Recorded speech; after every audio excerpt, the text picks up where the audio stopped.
ನಮಸ್ಕಾರ ಎಲ್ಲರಿಗೂ. ನಾನಿವತ್ತು ದಂಟಿನ ಸೊಪ್ಪು ಹಾಗೂ ಹೆಸರುಕಾಳು ಸೇರಿಸ್ಬಿಟ್ಟು ಹೇಗೆ ಪಲ್ಯ ಮಾಡೋದಂತ ತೋರಿಸ್ಕೊಡ್ತೀನಿ. ನಾನಿಲ್ಲಿ ಕೆಂಪು ದಂಟಿನ ಸೊಪ್ಪನ್ನು ಯೂಸ್ ಮಾಡ್ತಾಯಿದ್ದೀನಿ. ಇದು ತುಂಬ ರುಚಿಯಾಗಿ ಆಗುತ್ತೆ, ಅನ್ನಕ್ಕೂ ಸಹ ಚೆನ್ನಾಗಿರುತ್ತೆ. ಚಿಕ್ಕ ಮಕ್ಕಳಿಗೆ ಅನ್ನದಲ್ಲಿ ಮಿಕ್ಸ್ ಮಾಡಿಬಿಟ್ಟು ತಿನ್ನಿಸೋದ್ರ ಕೈ ತುತ್ತು ಕೊಡೋದ್ರಿಂದ, ಹಾಗೆ ಚಪಾತಿ ರೋಟಿಗೂ ತುಂಬ ಚೆನ್ನಾಗಿರುತ್ತೆ. ಇದಕ್ಕೋಸ್ಕರ ಹೆಸರುಕಾಳು ತೊಗೊಳ್ತಾಯಿದ್ದೀನಿ. ಇದು ಆಲ್ರೆಡಿ ಒಂದು ವಿಸಲ್ ಕೊಡಿಸಿದ್ದೀನಿ ಕುಕ್ಕರಲ್ಲಿ, ಕುದ್ದಿದೆ ಹೆಸರುಕಾಳಿದು. ಹಾಗೆ ಒಂದು ಟೊಮೊಟೊ, ಒಂದು ಈರುಳ್ಳಿ, ಖಾರಕ್ಕೆ ತಕ್ಕಷ್ಟು ಹಸಿಮೆಣಸಿನಕಾಯಿ, ಬಿಡಿಸಿರುವಂಥ ಬೆಳ್ಳುಳ್ಳಿ, ಹಾಗೆ ದಂಟಿನ ಸೊಪ್ಪು ನಾನು ತೊಳೆದಿಟ್ಕೊಂಡಿದ್ದೀನಿ. ನೀರೆಲ್ಲ ಹೋಗಲಿ ಅಂತ ಪಕ್ಕಕ್ಕೆ ಇಡ್ತಾಯಿದ್ದೀನಿ. ಇಲ್ಲಿ ಮಣ್ಣಿನ ತವ ಕಾದಿದೆ, ಅದಕ್ಕೆ 2 ಸ್ಪೂನ್ ಆಯಿಲ್ ಹಾಕ್ತಾಯಿದ್ದೀನಿ. ಹಾಗೆ ಎಣ್ಣೆ ಕಾದ್ಮೇಲೆ ಸಾಸಿವೆ, ಜೀರಿಗೆ ಹಾಕ್ತಾಯಿದ್ದೀನಿ. ಸ್ವಲ್ಪ ಜೀರಿಗೆ ಹೆಚ್ಚಾಗಿ ಹಾಕಿ, ಚೆನ್ನಾಗಿರುತ್ತೆ ಸೊಪ್ಪಿನ ಪದಾರ್ಥಕ್ಕೆ. ಹಾಗೆ ಬೆಳ್ಳುಳ್ಳಿನ ನಾನು ಸುಲಿದಿಟ್ಕೊಂಡಿದ್ನಲ್ಲ, ಅದನ್ನು ಜಜ್ಜಿಬಿಟ್ಟು ಹಾಕ್ತಾಯಿದ್ದೀನಿ, ಹಂಗೆ ಹಾಕ್ತಾಯಿಲ್ಲ. ಅದು ಸ್ವಲ್ಪ ಎಣ್ಣೆಯಲ್ಲಿ ಚೆನ್ನಾಗಿ ಫ್ರೈ ಆಗಲಿ ಬೆಳ್ಳುಳ್ಳಿ.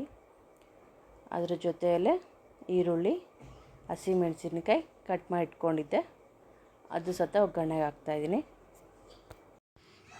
ಇದು ಎಣ್ಣೆಯಲ್ಲಿ ಚೆನ್ನಾಗಿ ಫ್ರೈ ಮಾಡೋಣ.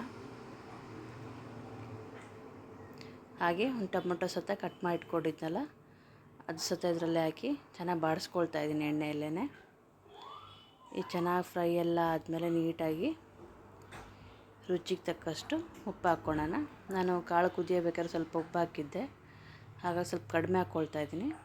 ಹಾಗೆ ಚಿಟಿಕೆ ಅರಿಶಿಣ, ಎಲ್ಲನೂ ಸರಿಯಾಗಿ ಮಿಕ್ಸ್ ಮಾಡೋಣ. ಹಾಗೆ ಸೊಪ್ಪು ಚಿಕ್ಕದಾಗಿ ಕಟ್ ಮಾಡಿ ಇಟ್ಕೊಂಡಿದ್ದೆ, ದಂಟಿನ ಸೊಪ್ಪನ್ನು ಎಲ್ಲ ಹಾಕ್ಕೊಳ್ತೀನಿ. ಇದನ್ನು ಹಾಕ್ಕೊಂಡ್ಬಿಟ್ಟು ಚೆನ್ನಾಗಿ ನೀರಿನ ಅಂಶ ಹೋಗೋವರೆಗೂ ಎಣ್ಣೆಲಿ ಚೆನ್ನಾಗಿ ಫ್ರೈ ಮಾಡಬೇಕು. ಅದೇ ನೀರು ಬಿಟ್ಕೊಳ್ಳುತ್ತೆ, ನೀರು ಹಾಕೋ ಅವಶ್ಯಕತೆ ಇರೋದಿಲ್ಲ. ಸೊಪ್ಪು ಮಾತ್ರ, ಈಗ ಕಾಳು ಕುದ್ದಿದೆಯಲ್ಲ, ಸೊಪ್ಪು ಮಾತ್ರ ಸ್ವಲ್ಪ ಕುದಿಯೋವರೆಗೂ ಸ್ವಲ್ಪ ಟೈಮ್ ತಗೊಳುತ್ತೆ. ಸ್ವಲ್ಪ ಮುಚ್ಚಿಬಿಟ್ಟು ಸ್ವಲ್ಪ ಬೇಯಿಸ್ಕೊಂಡ್ರೆ ಸಾಕಾಗುತ್ತೆ. ಇವಾಗ ನೋಡಿ ಚೆನ್ನಾಗೆಲ್ಲ ಕುದ್ದಿದೆ ಸೊಪ್ಪು ಸಹ. ಆ ಕಾಳನ್ನು ಹಾಕ್ಕೊಂಡು, ಅದು ಹೇಗೋ ಕಾಳು ಕುದ್ದಿರೋದ್ರಿಂದ ಮಿಕ್ಸ್ ಮಾಡಿಕೊಂಡ್ರೆ ಸಾಕಾಗುತ್ತೆ. ಉಪ್ಪು ಖಾರ ಎಲ್ಲ ಕರೆಕ್ಟಾಗಿ ಆಗೋ ಹಾಗೆ ಮಿಕ್ಸ್ ಮಾಡಿಟ್ಕೋಬೇಕು. ನಾನು ಕಡಲೆ ಬೀಜನ ಹುರಿದು ಸ್ವಲ್ಪ ಪೌಡ್ರ್ ಮಾಡಿ ಇಟ್ಕೊಂಡಿದ್ದೆ, ಎಲ್ಲ ಪಲ್ಯಕ್ಕೂ ಹಾಕ್ಕೊಳ್ತಾ ಇರ್ತೀನಿ. ಹಾಗೆ ಈ ಪಲ್ಯಕ್ಕೂ ಹಾಕೋಣ ಅಂತ ಆ ಕಡಲೆ ಬೀಜ ಪೌಡರ್ನ ಸ್ವಲ್ಪ ತರಿತರಿಯಾಗಿ ಮಾಡಿ ಇಟ್ಕೊಂಡಿರ್ತೀನಿ ಯಾವಾಗಲೂ, ಅದನ್ನು ಸ್ವಲ್ಪ ಹಾಕ್ಕೊಳ್ತಾ ಇದ್ದೀನಿ. ಇವಾಗ ಎಲ್ಲ ಚೆನ್ನಾಗಿ ಮಿಕ್ಸ್ ಮಾಡಬೇಕು. ತವ ಬಿಸಿರೋದ್ರಿಂದ ಒಂದು ಬಟ್ಟೆಲಿ ಇಟ್ಕೊಂಡು ಮಿಕ್ಸ್ ಮಾಡ್ಕೊಳ್ತಾ ಇದ್ದೀನಿ. ಚೆನ್ನಾಗಿ ಮಿಕ್ಸ್ ಆಗೋಗಿದೆ. ಒಂದು ಸ್ವಲ್ಪ ಹೊತ್ತು ಕಡಿಮೆ ಉರಿಯಲ್ಲಿ ಚೆನ್ನಾಗಿ ಅದು ಫ್ಲೇವರ್ ಬರೋವರೆಗೂ ಎಲ್ಲ ಚೆನ್ನಾಗಿ ಮಿಕ್ಸ್ ಮಾಡಿಕೊಂಡು ಇಟ್ಕೊಂಡ್ರೆ ಸಾಕಾಗುತ್ತೆ. ಇದಾಗಿದೆ, ಇವಾಗ ರೆಡಿಯಾಗಿದೆ ಪಲ್ಯ. ಹಾಗೆ ಸ್ವಲ್ಪ ಮುಚ್ಚಿ ಒಂದು ಸ್ವಲ್ಪ ಹೊತ್ತು ಇಟ್ಬಿಟ್ರೆ ಚೆನ್ನಾಗಿ ಟೇಸ್ಟ್ ಬರುತ್ತೆ. ಹಾಗೆ ಇವಾಗ ಆಫ್ ಮಾಡ್ತಾಯಿದ್ದೀನಿ ನಾನು.